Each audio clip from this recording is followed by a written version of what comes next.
মরলে খান্দইনি না খান্দইন না খান্দইন উল্টিয়া উল্টিয়াও ভরুন কোনো এমন খান্দা দেয় আরে উল্টিয়া উল্টিয়া বলে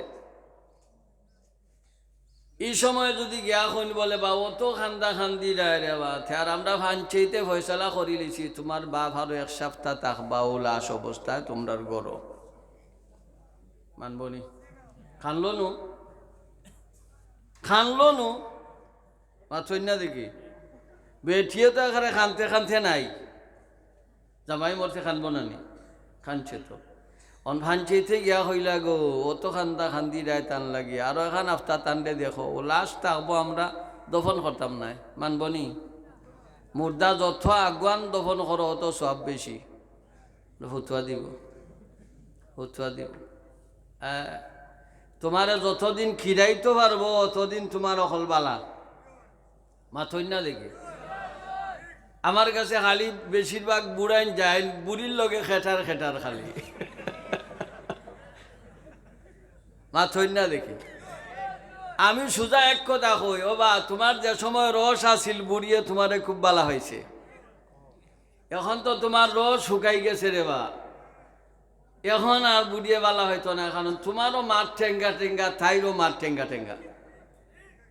আর জোয়ানিত বালা লাগছে নি না লাগছে না আল্লাহ বিদেশটা কি আনাইলিছে বেটারে বললো মা থিও না আমি 3 দিন চকির থেকে ফরিয়া হারছি আমি দেখি তুমি আমার খান্দা থুতনো আর যেমনি তোর জান আমারই বালিশ লিয়ে ভরিক দিলাম আর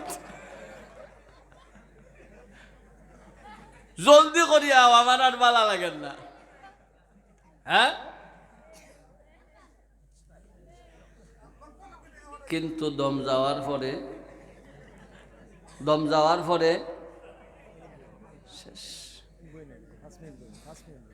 এর লাগি কোরআন শরীফ সর্বশেষ যে আয়াতের পরে আর আয়াত নাজিল হইছে না কোনো আয়াতও আর নাজিল হইছে না একেবারে নাজিলের দিক দিয়া সর্বশেষ আয়াত হুজুর সাল্লাল্লাহু আলাইহি ওয়াসাল্লামের ইন্তেকালের মাত্র কয়েকদিন আগে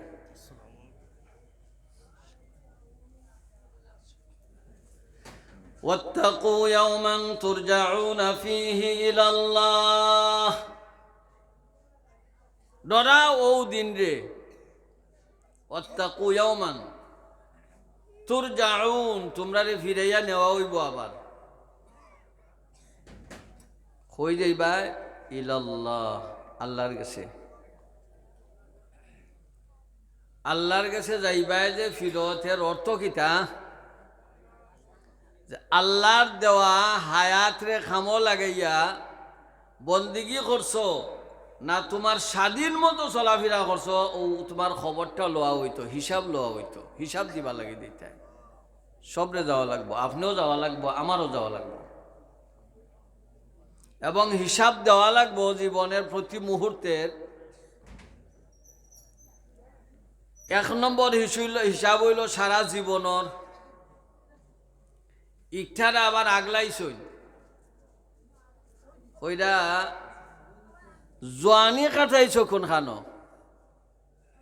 হিসাব কারণ জোয়ানি বয়স চাইলে হে মসজিদও যাইতে পারবো শেষরায় টুটিয়া আর চাইলে ইন্দুরও যাইতে পারবো মাথই না অন এবাদত খানা কতটা বনের এবাদত খানা ইন্দুর এবাদত করবার জায়গা আমি ইয়ে থাকি মাহফিল থাকি ফিরবার সময় প্রায় দেখি 2টা 2:30টায় হুয়াইনতে খেলাইটা এ ফজর ফরব কুম্বালা এর ফজরের নামাজ ফরজ হয়েছে নি তার উপরে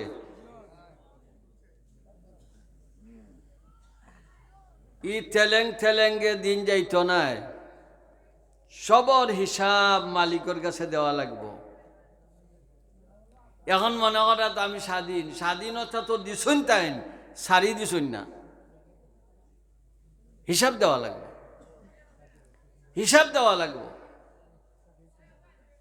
তোমার জোয়ানি কই কাটাইছিলাই সবচেয়ে গুরুত্বপূর্ণ সময় হইল জোয়ানি খাল বেঠায় মাঘ মাইয়া দিনও ফুকরি রিদমা তাবাই ভরিয়া হমা তাবাই গিয়ে হাতিয়া উঠি যার মাঘ মাসও সকালি বেলা পারেননি না পারে যে বেটার বয়স 70 তারে কইও বলে 5,000 টাকা দিমু অফারটা কি অফার দাও গিয়ে আর শরীরও রয়েছে নি টেম্পার 70 এ বেটায় ফজর মাগরিব রোজু করে গরম পানি দি, গোসল করে গরম পানি দি, শরীরে আর দ্বারে না খাপ উঠি যায়।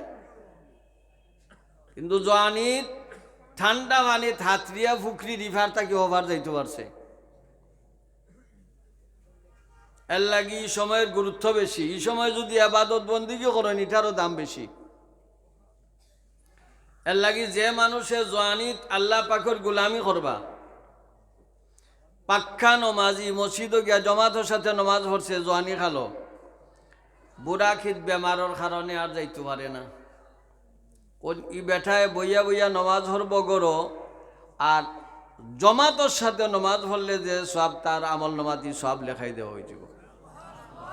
খেনে ও আপনার সরকারি একজন আসনি, ও যে ওসি পেনশন আছে, তারা চাকরি শেষে সরকারে কিতা দেয়, কয় জোয়ানি বয়সটা যখন আমার কামে খাটাইছো, 60-এর পরে যখন তোমার অবসরও দিলাম চলতাই খিলা, মাসে মাসে হাফ বেতন তোমারে আনা কামে দিমু, হাফ দিব। আর আল্লাহ কই না আমার তো আর শর্ট মারত নাই, আমি ফুল দিমু তোমারে। অন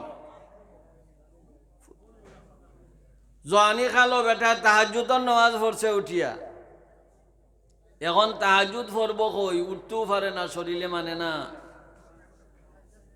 তাহলে আল্লাহ পাকে এই বেটারে ওহে ফজরের নামাজ খান যদি পড়িলা, তো তারে তাহাজ্জুদেরও সওয়াব দিবা, ফজরেরও সওয়াব দিবা। জোয়ানি খালো বেটায় মানুষেরে যা পারে খালি সাহায্য সহযোগিতা করছে, বিপদের সময় মানুষের লাগি খুব দৌড়িছে। বুড়াখির সময় মানুষের ইটা দেখিয়া খালি আফসোস করে যে আমার যদি সময়টা থাকতো আমি তারে সহযোগিতা করলাম, মনে এখন আমার শরীরের টেম্পার নাই। ই বেটায় সহযোগিতা যে করতে পারলো না, আফসোস করলো। আরেকজনের সহযোগিতা করলে যত সওয়াব, আল্লাহ পাকে তার এই সব দিলেই বা। আর কিয়ামতের দিন জোয়ানকলর লাগি যারা জোয়ানে সময়টারে খামো লাগাইছুন, শাবুন নাশা ফি ইবাদাতিল্লাহ, ও জোয়ান যে মানুষে জোয়ানি খালো আল্লাহ পাকের বন্দেগীর সময় কাটাইছে, পরওয়ারদিগার আলমে কিয়ামতের দিন আরশের তলে তারে ছায়া দিবা। আরশের তলে ছায়া পাইব বেটা কিয়ামতের দিন। শাবুন নাশা ফি ইবাদাতিল্লাহ, তার জোয়ানিটারে আল্লাহ পাকের গুলামিত কাটাইছে, এর কারণে আরশের ছায়া তো ও সময় পাইব যে সময় মাথার উপরে সূর্য থাকব, সূর্যের গরমে মাথার মগজ বাত জেলা উতরায় ওলা উতরাইব। মানুষের মাথার মগজ বাতর লাগান উতরাইব। চৈত মাস দেখছনি করে দি গরম, খারাওয়া দেয় না, ছাত্রিলিও আঙ্গাজ করা দান না। ই গরম গরম নাই। বর্তমান সূর্যে যতখান গরম দিত পারে, হাসরের ময়দানও সূর্যের গরম এর চেয়ে 70 গুণ বাড়াইয়া দেওয়াইব। এক গুণও তো পারি না। ইলা করে দিয়ে শুনছুন না নি, গরমের জন্য মানুষ কিছু মরা আরম্ভ হয়েছে। মাঝে মাঝে যে শৈলা হয়নি, বেশি গরম হয়ে গেলে মানুষ কিছু মারা যায়। হ্যাঁ, তাহলে বর্তমান গরম যেটা 9,30,00,000 মাইল দূর থেকে সূর্যে ছাড়ে, ইটারে আঙ্গাজ করতে পারে না, মানুষ মারা যায়। ডাইরেক্ট যে সময় আইব আরো 70 গুণ বাড়াইয়া লইয়া আইব, 1 মিনিটও তো কোনো মাইল ফুট ঠিকবার কথা নাই।